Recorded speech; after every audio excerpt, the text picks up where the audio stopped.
Hello? No, you are not seeing double.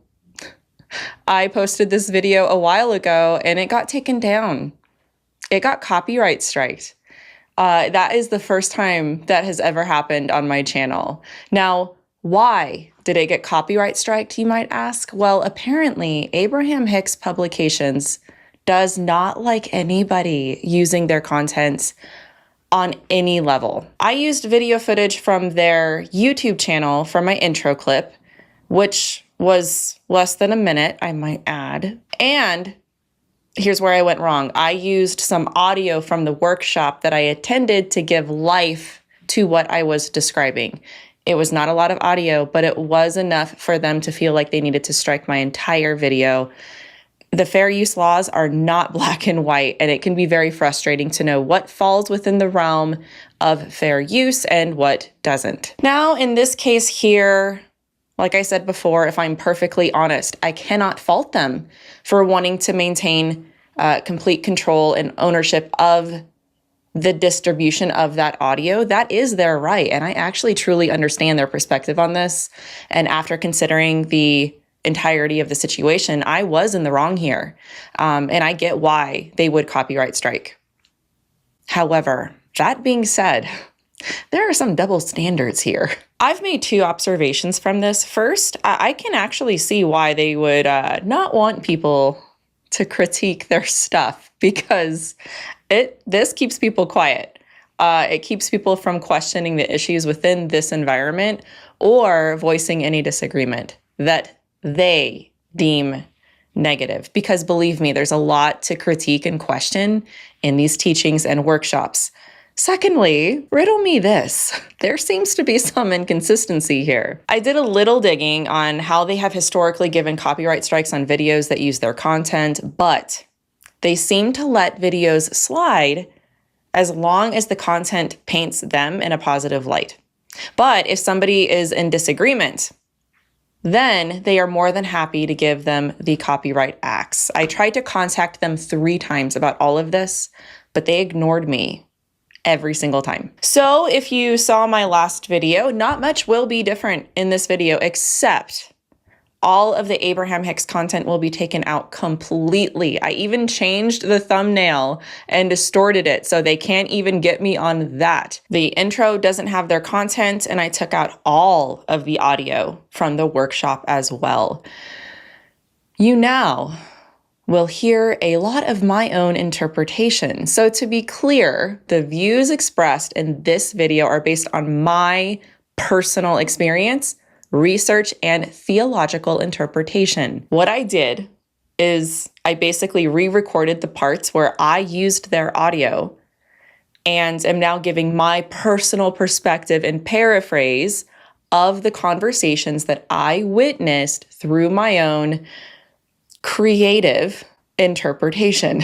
Hey, I wanted to show you guys the most accurate representation of what I heard, as not to take them out of context, because I think that is respectful journalistic integrity. But they didn't want me to use their own stuff to show you that representation, which is totally within their right. I could just edit the whole thing out, but the idea was to give you guys an example of my experience. So I came up with a better idea. I mean, I was forced to get creative with how to share this. And if you've been around my channel for any amount of time, you know what that means. They made me do this. So when you get to that part of the video, you're welcome, or I'm sorry. Whatever works for you at this point. You are the creator of your reality. What you focus on, positively or negatively, you attract. There is no sin, no need for repentance, only alignment. Your feelings are a magnet. The universe will deliver anything you desire. Jesus didn't die for your sins. He just had the perfect vibration. He saw only your wellness, not your brokenness. You are God. You are whole. You are inherently good. This is what Esther Hicks teaches through Abraham, an entity. It sounds like freedom, but it leads to bondage.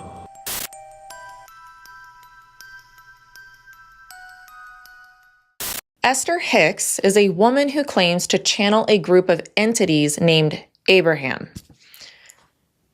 And you know what's funny is that if they're going to use biblical names, I think Legion would be a better name than Abraham. She describes Abraham as a group of collective consciousness from a non-physical dimension, referring to them as infinite intelligence. And Esther, she travels all over the world to channel Abraham's teachings. And I went to one of those conferences.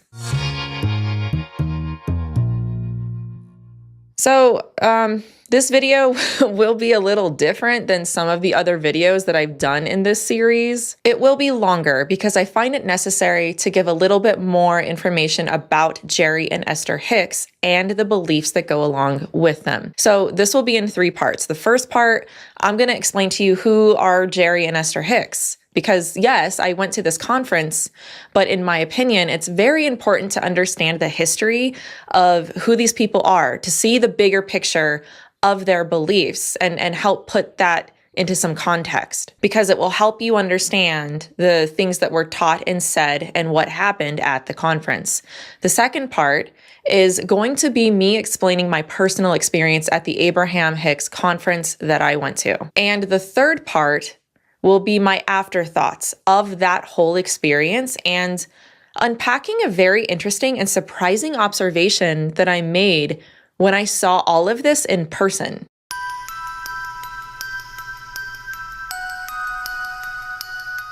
I used to listen to Jerry and Esther and Abraham Hicks often back in the day when I believed in a no-nonsense form of Christianity called New Thought. Esther would channel Abraham, the entity, and Jerry, who is her husband, would translate or write everything down. Jerry passed away in 2011, the very year that I actually came out of New Thought and New Age.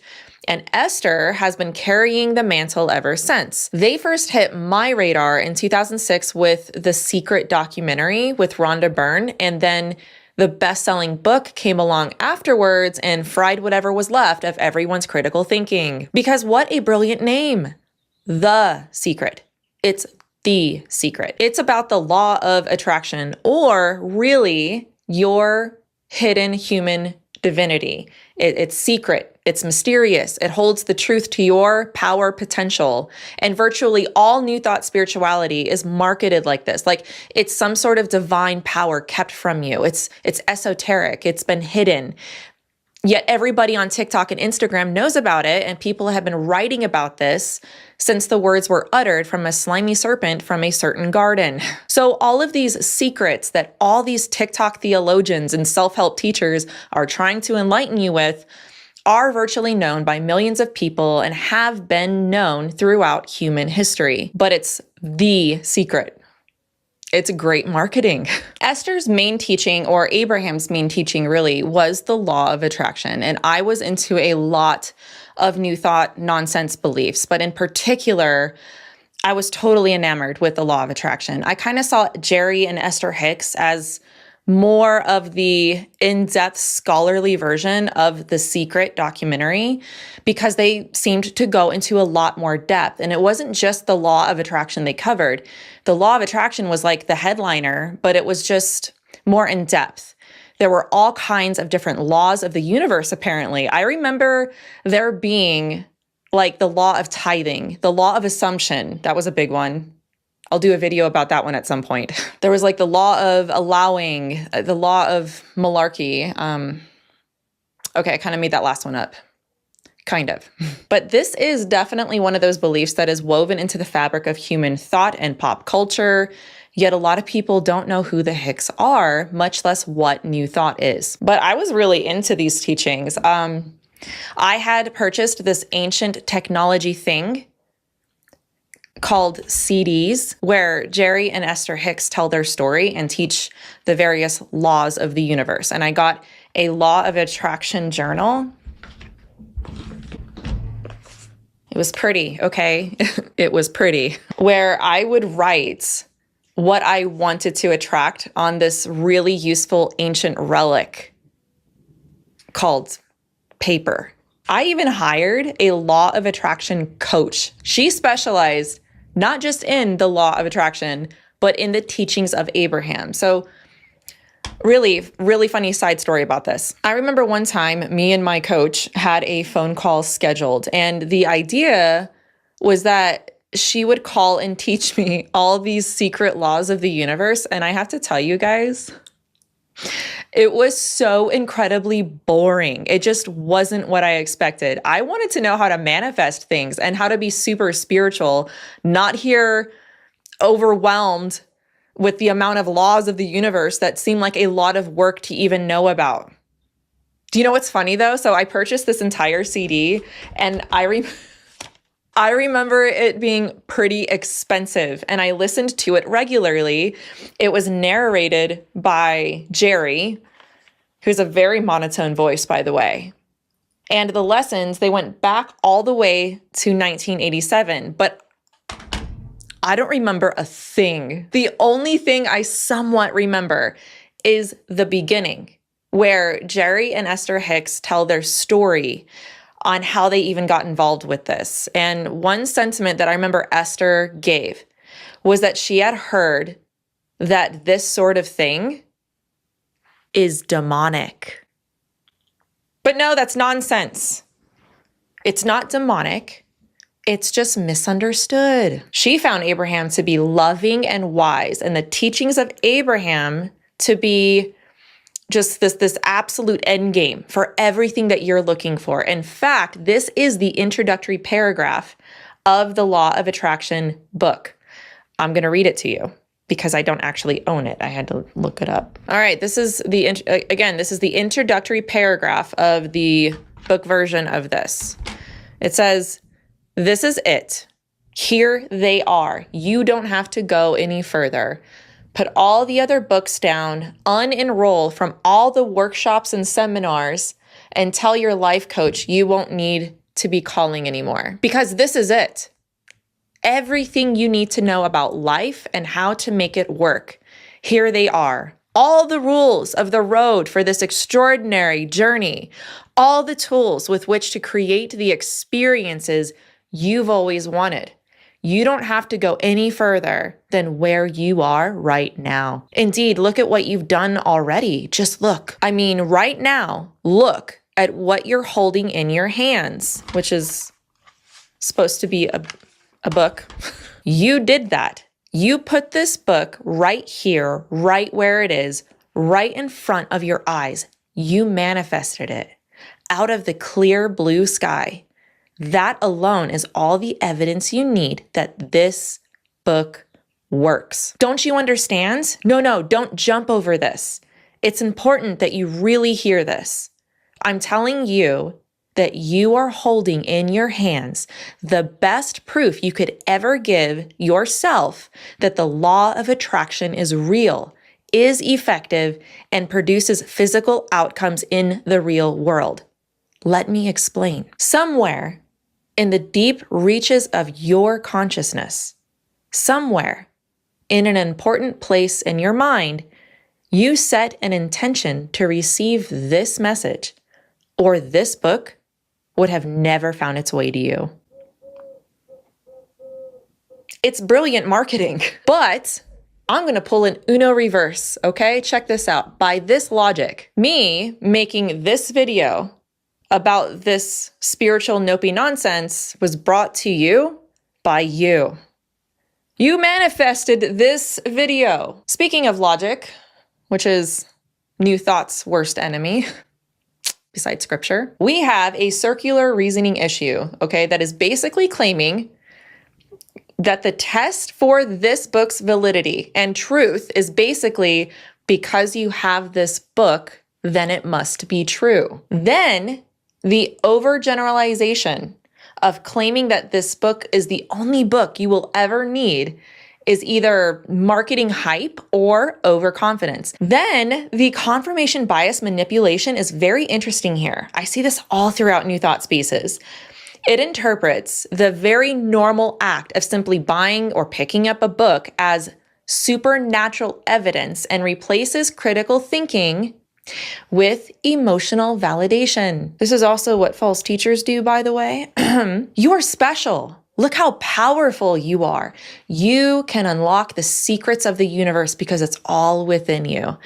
Okay, so there's more, but the reason why I'm showing you this is that this is the kind of environment that you find not just with the Hicks, but again, with New Thought teachings in general, like the law of attraction. This is just a little bit of the psychology behind why people eat a lot of this stuff up and why they believe it. But there's something else happening here that I want to bring to everybody's attention. I'll get to this a little later because I do think there is something spiritual going on. People read this stuff and they are absolutely wowed. Wow, this stuff really works. The spiritual marketing is a big thing in self-help, New Thought spaces, but the other constant is the complete and total confidence of what's being said. So I want to read something to you guys from this ancient archaic artifact, but it doesn't work on my tiny little spaceship.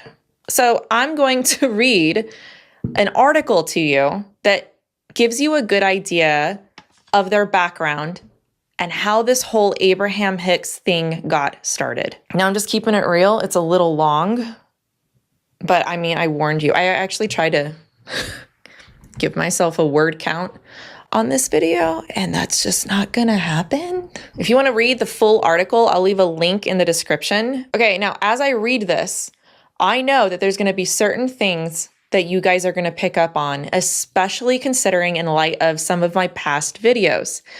I was even surprised to find the connections now that I didn't see then, but now it all makes sense. So let's start. In the late 50s, while visiting friends in Spokane, Washington, Jerry discovered a Ouija board. Sounds like he was a seeker of experience, but okay. Initially a strong disbeliever, he came to accept that something real was happening. One session with the board directed Jerry to read books by Albert Schweitzer. Yes, I had to look up that pronunciation. Jerry bought his own Ouija board, and although it never worked for him personally, he found 3 people that could receive messages through the board. These messages, however, were more like party conversation than the feel of his first experience, so he eventually discarded the board. In 1965, on impulse, he picked up a book, Think and Grow Rich, by Napoleon Hill. As he started to read it, goosebumps came all over him. He decided to follow the teachings. In a short time, he became a successful businessman and even began teaching the principles in the book. Pause right here. This is the bait and switch of New Thought material. I guarantee there's a lot of people out there in MLMs, self-help groups, seminars, even Christians, by the way, in like Christian groups, read this book and they love the business advice and they accept that. And then they don't realize that they are also adopting another spirituality along with it. This is what I call the it works trap. Check out my video, my deep dive on Napoleon Hill for more about this. Not surprised at all that this book had such an impression on Jerry Hicks. Let's keep reading. In 1980, Jerry and Esther Hicks got married. Esther's upbringing was such that she regarded Ouija boards as evil. You don't say. Jerry felt strongly that there was intelligence out there that was desirous and willing to communicate. You don't say. And it was real to him because of his experiences with it. By 1983, Jerry's work with Think and Grow Rich had ceased to inspire him. There had to be something more, because that's the trap of these teachings. You're never satisfied. Anyway, moving on. So he kept looking. One day in a library in Phoenix, on impulse, he picked up another book called Seth Speaks by Jane Roberts and started to read it. The goosebumps sprang up again. It seems that Jane had the ability to go into a sort of trance and allow a non-physical entity named Seth to speak through her. Esther, sensing that this was another of those weird topics which she had been taught to avoid, didn't know what to do about it. So Jerry took to reading these books early in the morning before Esther woke up. Subsequently, as Jerry described what he was learning, Esther's resistance began to fade. As she learned the principles through Jerry, she felt good about them. She was learning now from her own experience and not living with fears learned from someone who had learned those same fears from someone else, and so on and so on. She started to read the books, and they became the bridge that allowed her to break away from her taboos. One day at lunch in Scottsdale, Arizona, a stranger sitting behind them turned and asked if they had read any of the Seth books. I remember this story. I remember hearing this. They were startled because Seth had been a secret they shared with no one. Then he said, "Did you know Jane Roberts was dead?" A real sense of loss swept over Esther because she, in particular, had formed a strong desire to meet Jane and, through her, Seth. Let me pause here just real briefly and backtrack a little bit to when Jerry and Esther Hicks got married. A little known fun fact about Jerry at this time was that he was in Amway, the MLM. I have a whole deep dive video on MLMs, which are multi-level marketing companies, and the connection of New Thought within many MLMs. That will be in the description if you want to check it out. But real quickly, Amway is particularly known for its prosperity, positive thinking, New Thought messages. So it's very interesting that the Hicks are involved with almost every single New Thought deep dive I've done so far. Let's move on. So Esther's upset that she just found out Jane died. Let's keep reading. Later, some good friends in Phoenix, acting a bit slyly, gave them a tape. "It's channeled," they said.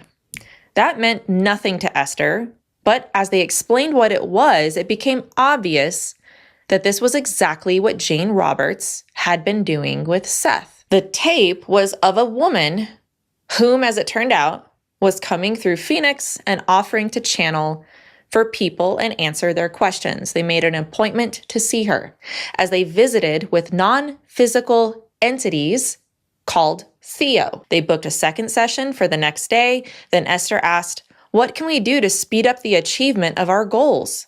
The first response was, "Use affirmations." Again, I've done an entire video on affirmations and their New Thought origins. They were okay with affirmations. The next suggestion was meditate.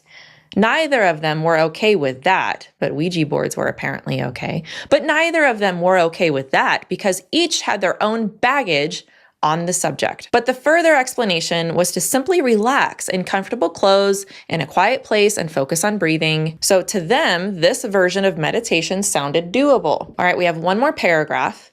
I know this is a little long, but I really want you guys to get a sense of who they are and how this all happened and came to be. They went straight home, dressed comfortably, and prepared for their first attempt at meditation. After 3 or 4 minutes, Esther began to feel a pleasant numbness, sort of tingly. She couldn't feel the chair. It was as if she was floating. Towards the end of their third meditation, Esther felt that something was breathing her, forcing the air in and out of her lungs as she floated. It felt wonderful, loving, ecstatic, and yet at the same time, a little frightening. After the session, Esther's teeth buzzed. Not chattered, but buzzed. Later, she came to realize that this was her first experience with Abraham. So from here, it just kind of grew.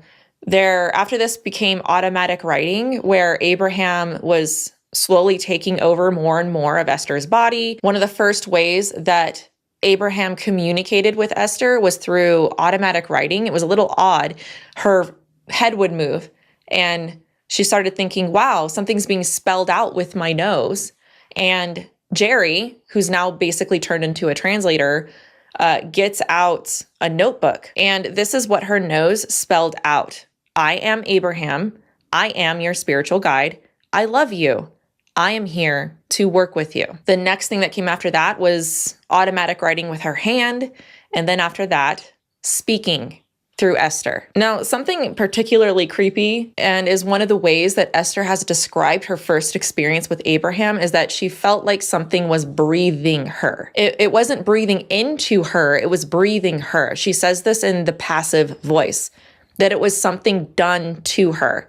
This group of collective consciousness of multiple entities breathed her. This is like an anti-Holy Spirit. You have the Holy Spirit that breathes life into you, and you have these false spirits that breathe false life. So I think that that's enough background for you guys to understand what we are dealing with here. Now, let's dig into my experience actually attending an Abraham Hicks conference.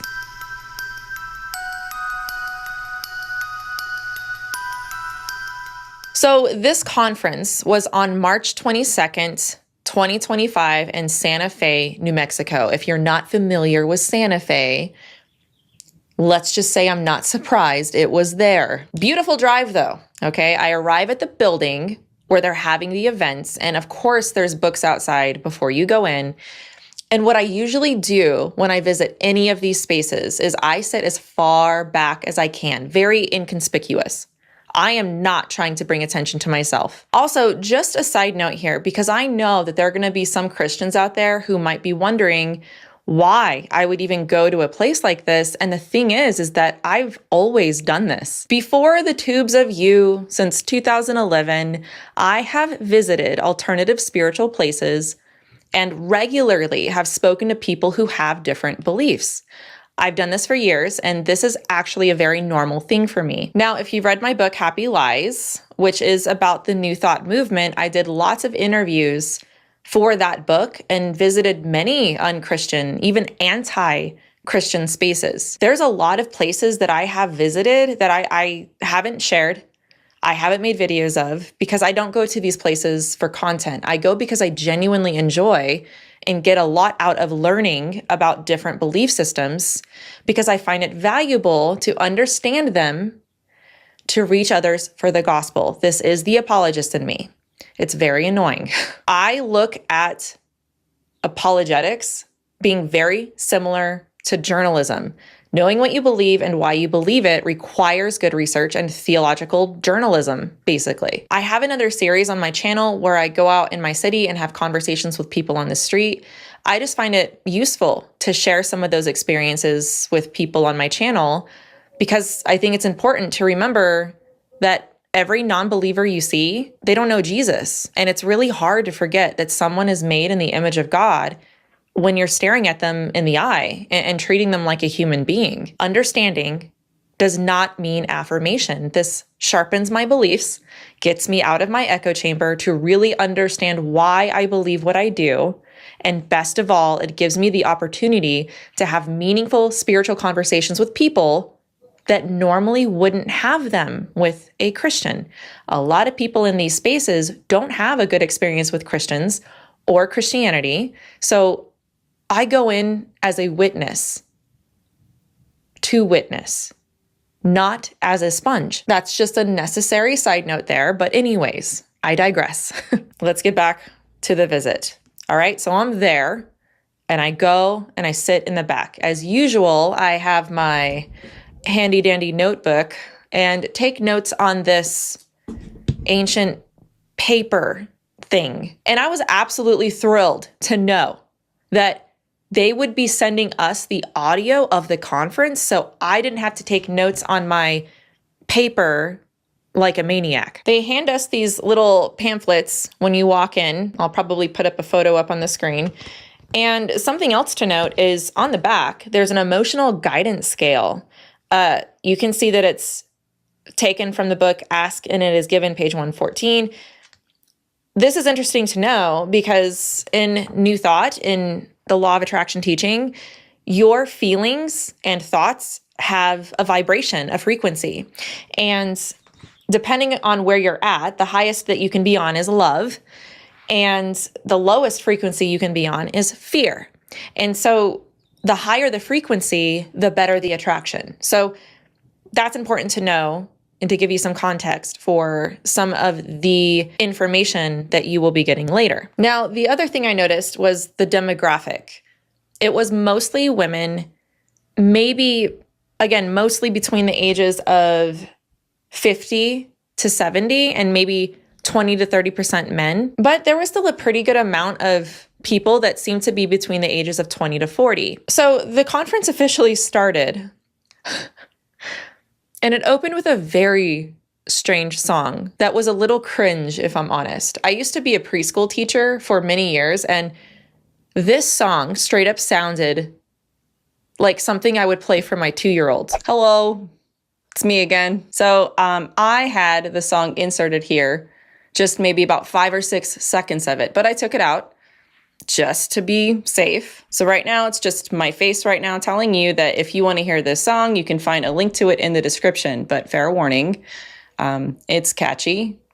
So maybe it's best it's not here anymore. So never mind. I guess you're welcome for taking it out. They played the entire song, which was just an unnecessary amount of time. And let me tell you, some of these people, they were getting down to this song, but that's how they opened the conference. And people were very, very joyful, very happy, very enthusiastic, which again, if you pay attention to the emotional guidance scale, the more joy you have, the more you're going to receive, the more vibrational light you'll have. There is a spiritual incentive for your high emotional frequency in these spaces. So it made sense to me why they would be so excited. I think I was mostly surprised though on how many people actually knew the words to that song. Next, we have Esther actually coming on stage, and you know, she's got some stage presence. She's very likable,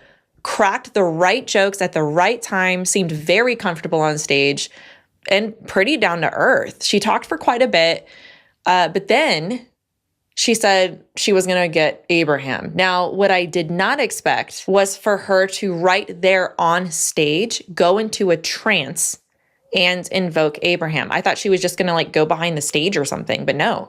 She went behind the podium and just did some breathing. There was nothing fancy about it. And when she came back, her voice was very monotone. And as I remember it, when I used to listen to her stuff back in the day, that's the voice that I would hear. It was that monotone voice. The Esther Hicks that came out on the stage before, very different tone, very different feel. Later, I will get into what I think about Esther Hicks either being a fraud or if she's actually channeling an entity named Abraham. But for now, to make it less confusing, when Esther is speaking as Abraham, I will just say that it's Esther as Abraham. When Esther is speaking for herself, I will just use Esther. So right now, it is Esther as Abraham talking. And she opens by saying, well, a bunch of nopey nonsense that I would have thought was super spiritual back in the day. We are now entering the great unfolding of the madhem that has been marinating in the vortex. Yes, the madhem, not the mayhem. Because that doesn't sound spiritual enough. We're ready for you, but you're not ready for us. Not yet. But don't worry. You will be. Maybe. Not you. You're odd. You are almost there. Your vibrational quantumness is pleasing. Sort of. So you're kind of there, but not really. I actually have no idea because I am making this up as I go. In the law of attraction, I mentioned this before, but your emotions are key. Whatever you are feeling, you will attract, according to this belief. She's giving a preliminary message, if you will, and the entire message given at this point was about serving yourself and what serves you. But the real reason for this meeting is that it's meant to be a workshop for people to go up and talk to Abraham. How these things are set up and how she has done this for years is that you have the audience facing the stage where Esther is, but then the chair, which they call the hot seat, where you go and sit and ask questions, is on the stage with her. So the audience is behind you and Esther is right in front of you. They call it the hot seat because when you go and sit and ask your question, it gets a bit theatrical and you're put on the spot. But you're also lucky if you get a whole sentence out before you're pelted with interruptions from Abraham, but more on this later. How you get chosen, according to Esther as Abraham, is that you got called up because you raised your hand and you were the most vibrationally aligned. Yeah, you had the most light. She made it sound like they had this light plummeting from them, from their spiritual vortex, and that's why you were chosen, which can be very flattering to the person being chosen. It reinforces the idea that the universe is micromanaging everything perfectly, that God is on your side. What I see is that they're just raising their hands and being randomly chosen. But in these kinds of spiritual New Thought circles, there's always an infinitely more spiritual reason than you just raise your hand and were randomly chosen. There's always a sign to look for. There's always a reason for it. It is always over spiritualized. Now, when I posted that I was going to do this on social media, I mentioned that I wanted to go and ask a question. I wanted to raise my hand and go sit in the hot seat. There were some people who came at me asking me why I would ask an entity a question. What kind of Christian goes up and says, "Hey, entity, give me some life advice?" And I want to clarify this because I do think they completely misunderstood what I was trying to do. I wasn't going up to ask life advice or ask this thing anything of value for my life. I'm going up to challenge.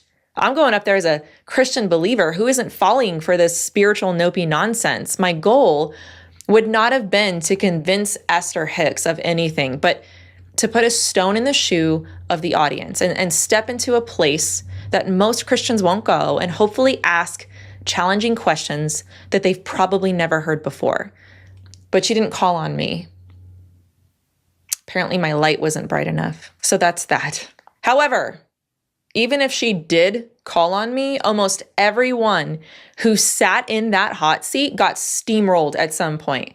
Maybe that's not the norm, but on that day in the conference, Esther as Abraham was a frustrating, terrible listener. Let me show you what I mean.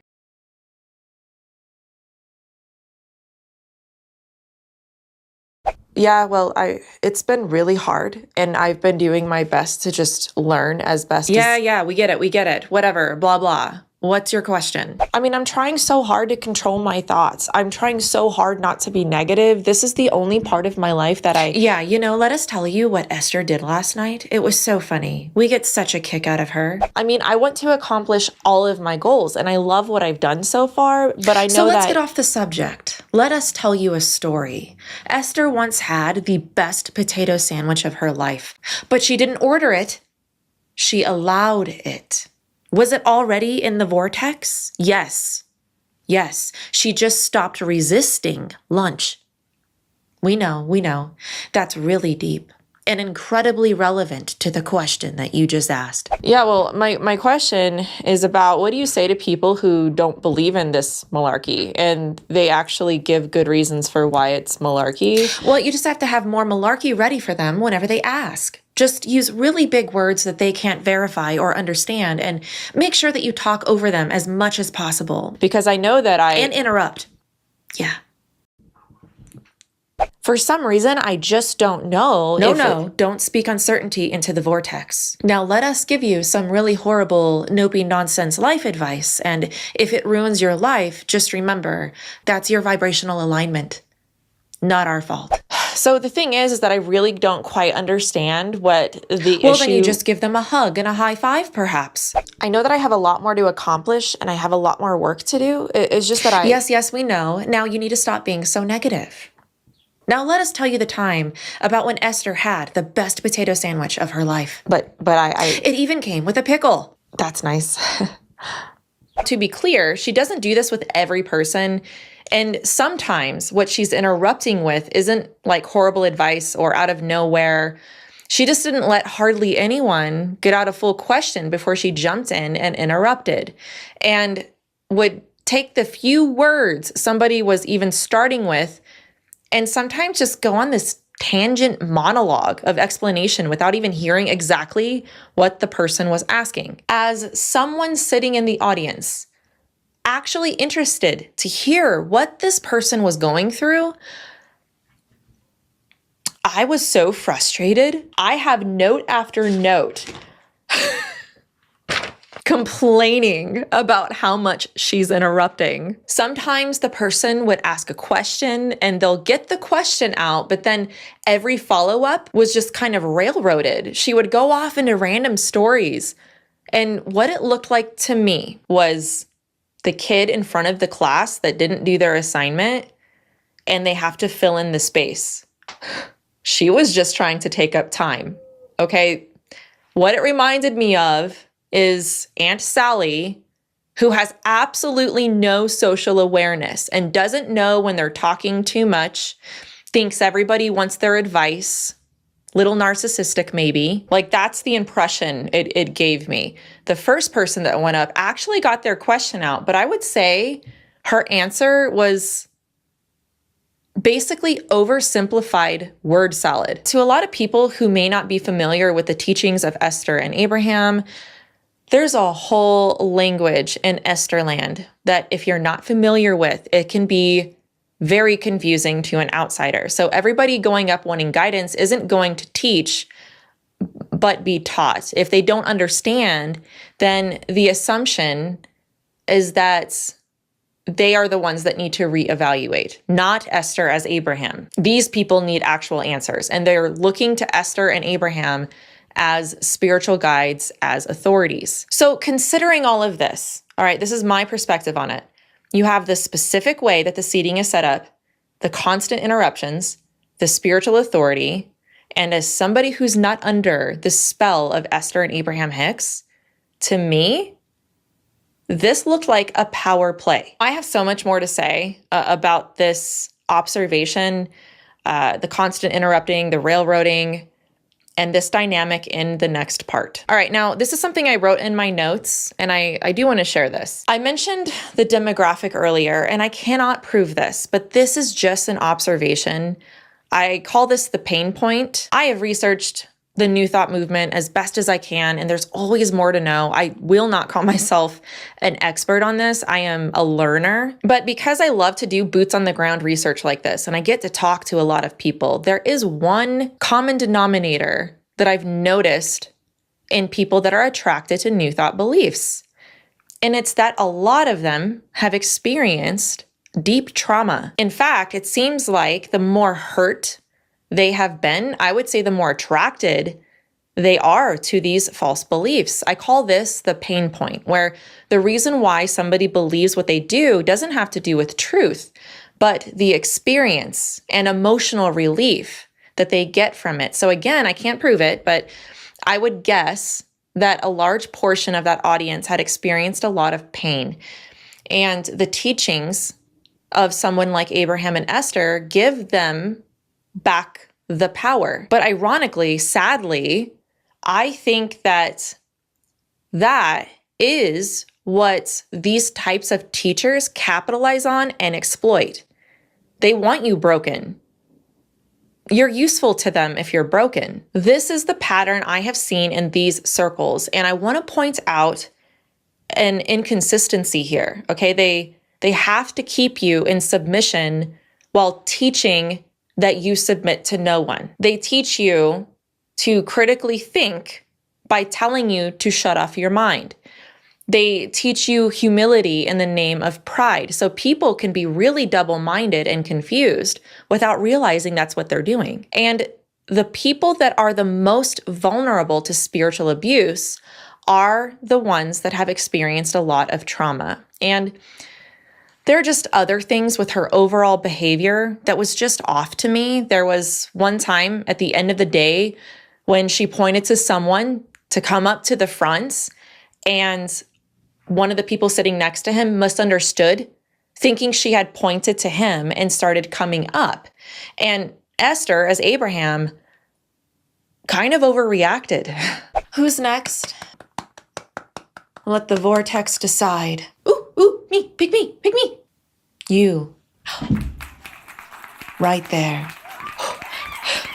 Yes. Excuse me. No, not you. Whoa. Whoa, whoa, whoa. Take a seat. We were not pointing at you. Everybody smile, look happy.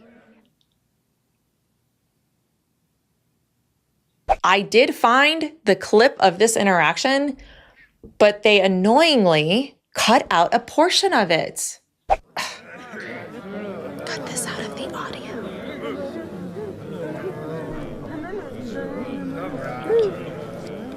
After her overreaction, she kept talking, explaining why she reacted that way. I mean, what else would you expect from a spirit of love and light?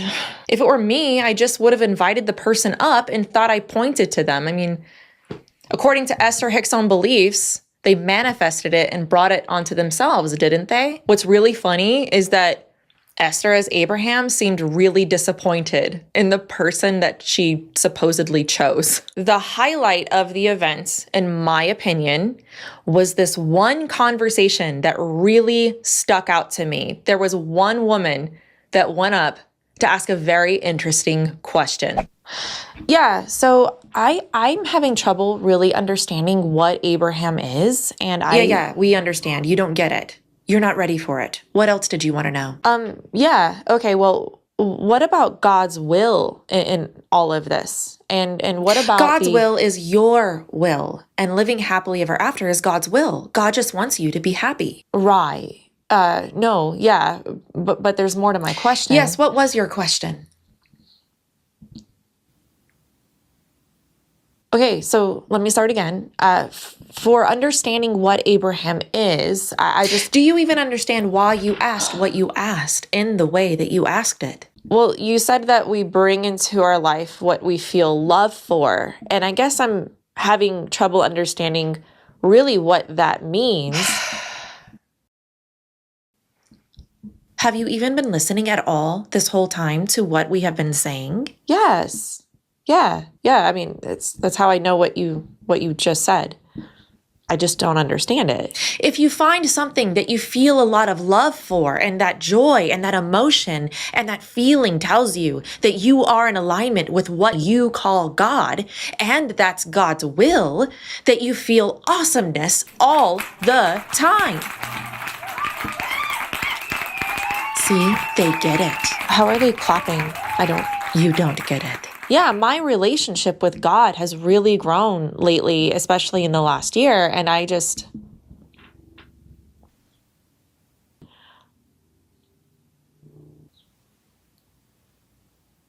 Oh, I'm sorry. I was just waiting for you to interrupt me right here. Anyway, so what do I do when... Let me tell you about the time that Esther had the most amazing potato sandwich. No, we're not going to do that right now. And also, ew, delicious. But here's what I do now that my relationship with God has grown, is I ask him to allow it or deny it. I won't be upset if I don't get what I want, because he knows better than me. So I ask for his wisdom in my choices. And it brings me joy to know that he's in charge. Does that make sense? Really? That doesn't make sense? No, we don't understand, and you don't understand us, which means you're still using the part of your brain that asks questions and uses logic. But I mean, this has actually really helped me. This has really brought me a lot of joy. No. In fact, that harms you. Saying allow it or deny it sounds really aggressive to us. Whatever you are in alignment with emotionally becomes your reality. There is no asking. There is only creating. Even Jesus taught this. Or something. Well, I guess I don't understand, because this whole time I've been hearing you say that it's all about joy and it's all about happiness. And if this has brought me joy and happiness, then isn't that good emotional alignment? Boo. You know what? We've gotten off track. What was your question again? Yeah, well, I don't understand Abraham. I don't understand what this is. Was Abraham created? We came from the same place as you did. You are, as we are, an extension of the collective vibrational essence that source energy identifies as God. Extension of the vibrational.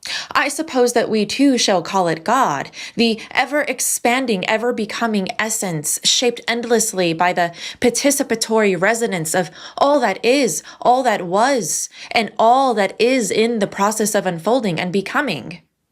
It's very simple. But that makes no sense. You're just not ready. There was one point in this conversation that really displayed what I would consider manipulative behavior, but also highlights a fundamental teaching, not just with Esther Hicks, but in New Thought in general.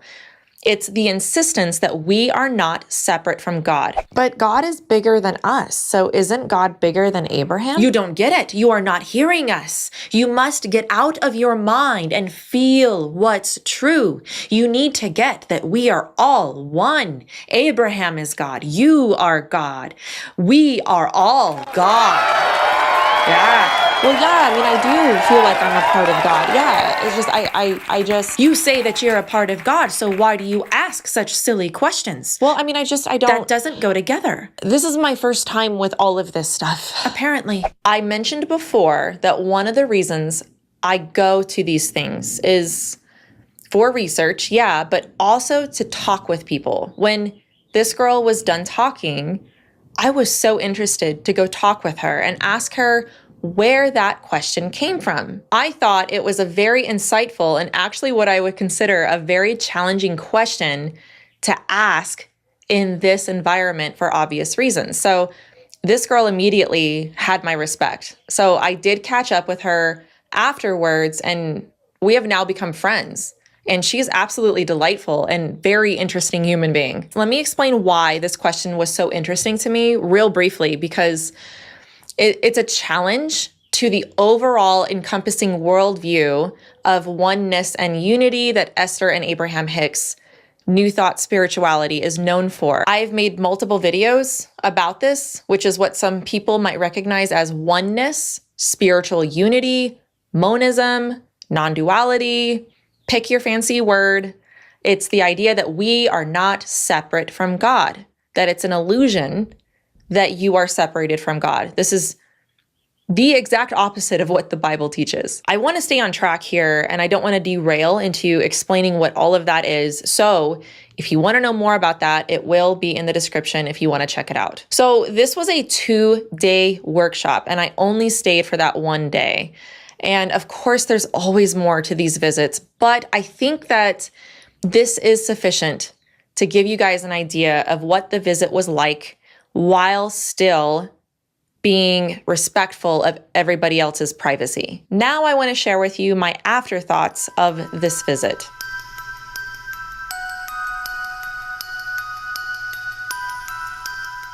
There are a few things in hindsight that stick out to me about this visit. First, I'm incredibly grateful for my new friendship with the girl that I met there, and we still keep in touch every now and then, and we've hung out. She's very wholesome, very likable, and very smart, and I look forward to our friendship growing.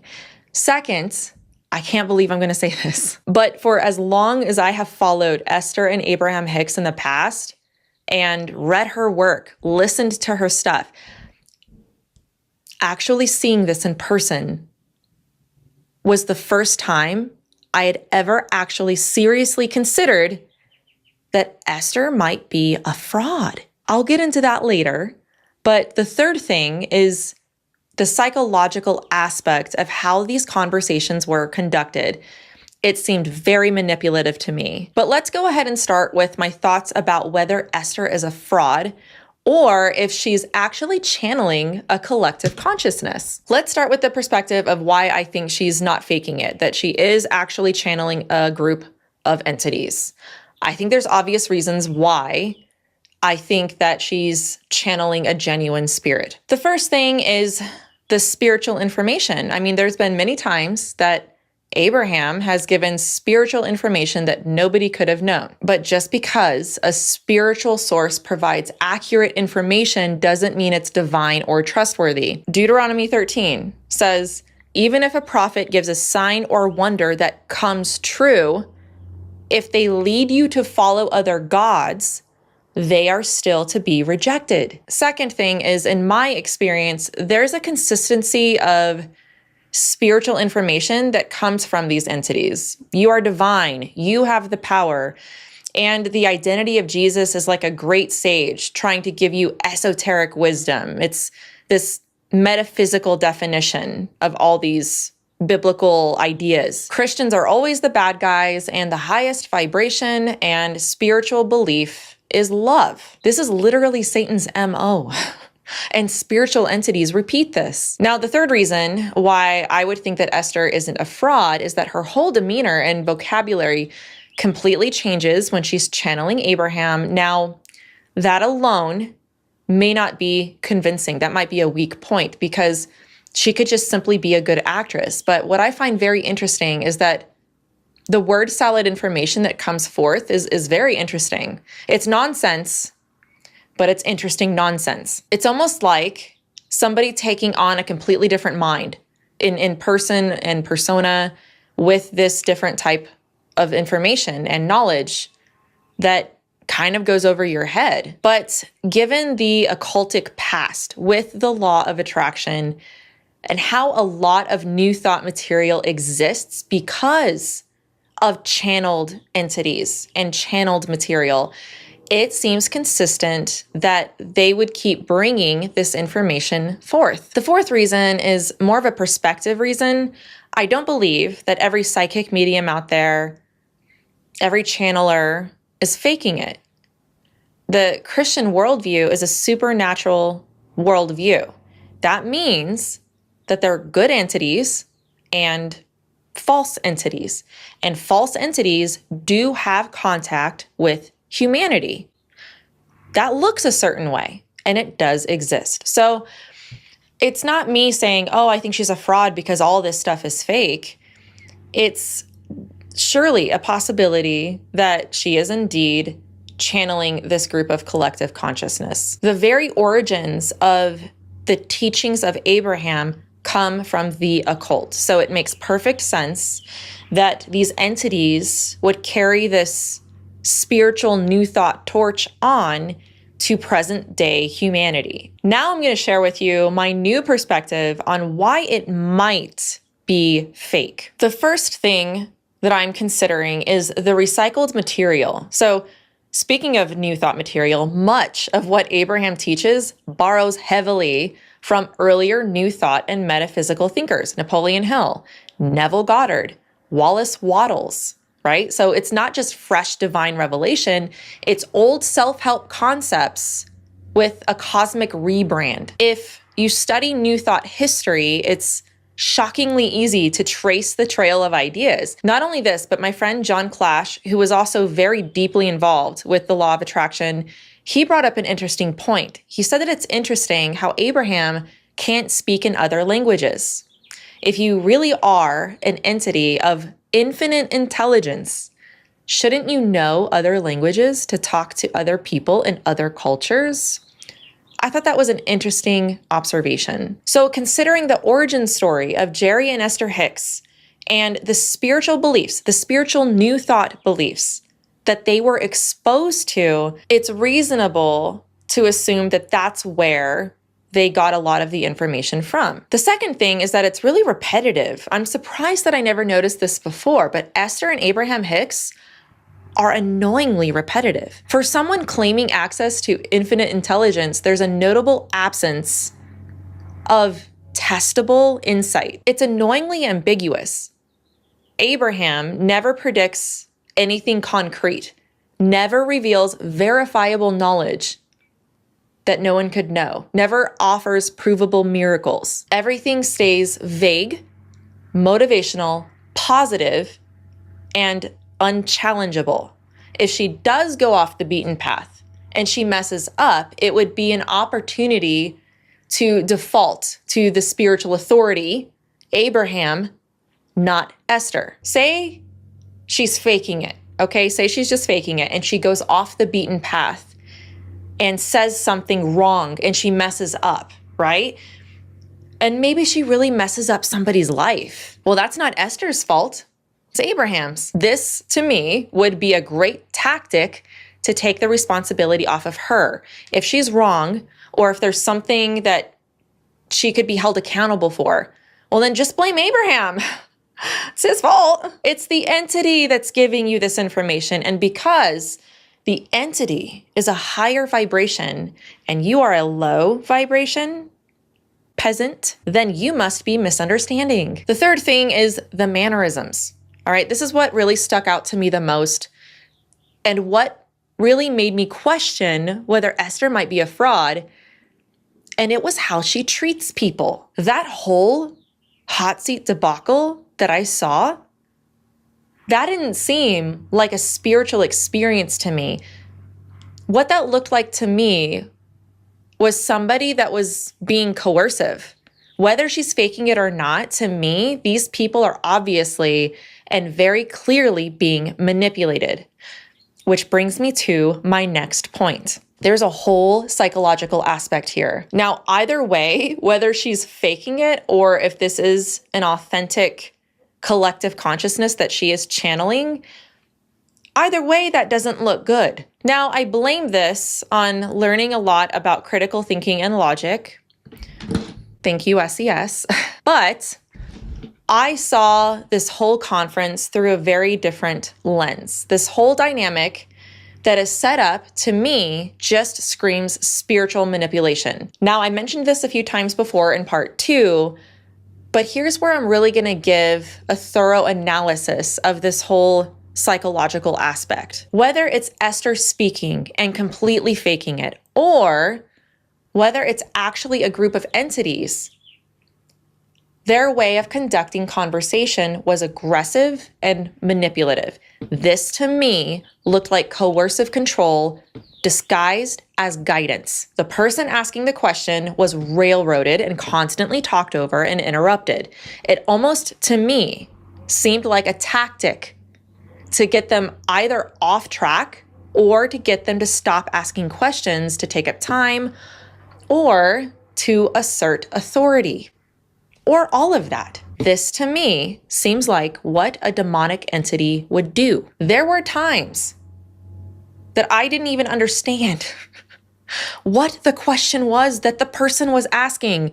But the feel that I got was that the audience and these people were so wowed and in awe of Esther and Abraham that they excused this behavior. To them, it was a sign of this spiritual power. And honestly, I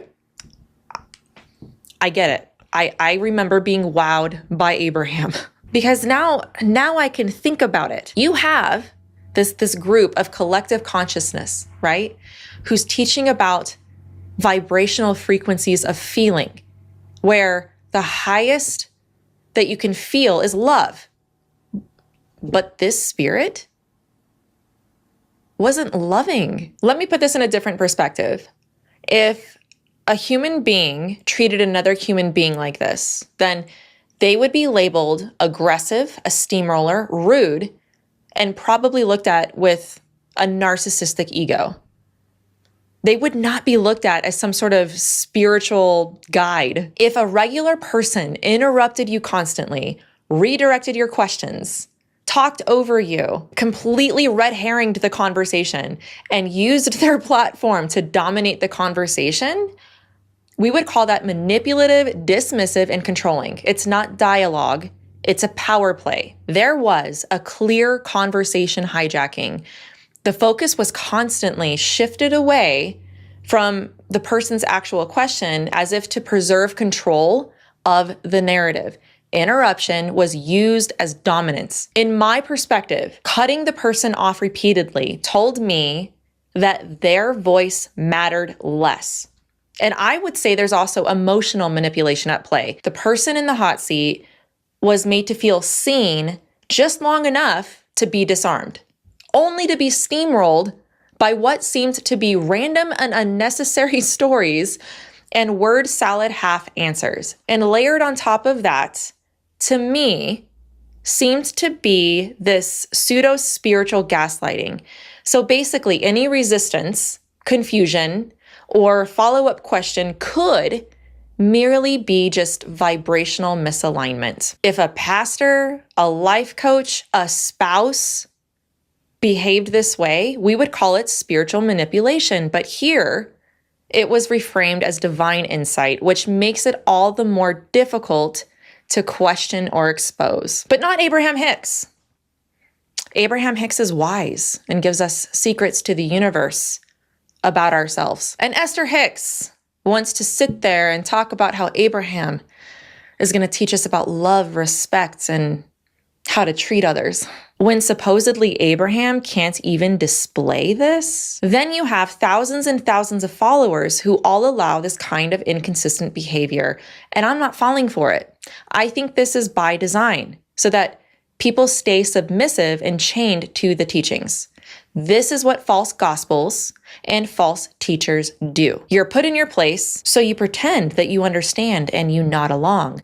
And then you are steamrolled and talked over so much that you have a learned helplessness that kicks in and you just stop talking because you learned that if you start talking, you're just going to get steamrolled. Now, again, to be clear, this didn't happen with every single conversation, and I'm sure that this doesn't happen at every single conference.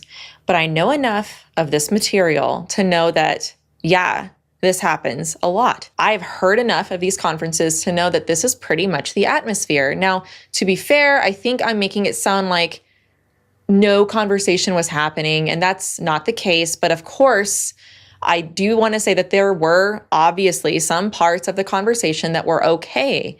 But the point I'm making is that I was just absolutely stunned at how little listening Esther as Abraham did, and how that would just not fly in casual conversation or in personal and professional relationships. So at the end of the day, do I believe that Esther Hicks is a fraud, or do I believe that she is channeling a group of entities?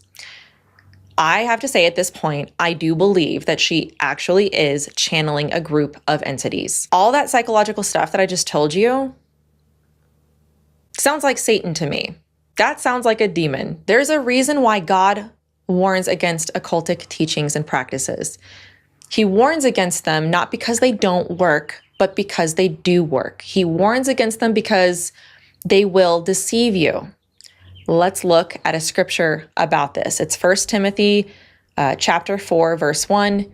The Spirit clearly says that in later times, some will abandon the faith and follow deceiving spirits and things taught by demons. This is exactly what channeling entities like Abraham look like. Then we have Deuteronomy 18, verses 10 through 12. Let no one be found among you who practices divination or sorcery, interprets omens, engages in witchcraft, or who is a medium or spiritist. Anyone who does these things is detestable to the Lord. Then we have Ezekiel 28, verse 2. In the pride of your heart, you say, I am God, but you are a mere mortal and not a God, though you think you are as wise as a God. Now, there's a very important thing I want to end with here. The law of attraction and many New Thought beliefs didn't come from the Bible, even though they use Christian terms, talk about Jesus. Jesus taught this, it's in the Bible or something, whatever. It's not there. It's occultic. These teachings came from spirits who misused the Bible, and the whole point of the law of attraction, the core teaching is that you have the power. You are God, and they're not even shy about it. This is the great secret that's being kept from you, is that you are actually God. And this is literally the first lie told to mankind in the garden. You'd think that we would know this by now. Be aware of it, but no, we love that lie. We love the happy lie. I have a whole chapter in my book about the law of attraction, and I'm going to read to you an excerpt that I think shows the real goal behind not just the law of attraction, but New Thought teachings in general. I want to show you a perfect example from The Secret, written by Rhonda Byrne. Before they had a falling out, her and Hicks were thick as thieves. Here's what it says. You are God in a physical body. You are spirit in the flesh. You are eternal life expressing itself as you. You are a cosmic being. You are all power. You are all wisdom. You are all intelligence. You are perfection. You are magnificence. You are the creator, and you are creating the creation of you on this planet. This is all capital Y's, by the way, because that's how important you are. But let me put this in perspective. Let's reread it according to scripture. I can tell I got this from an earlier draft of my book. Jesus is God in a physical body. Jesus is spirit in the flesh. Jesus is eternal life.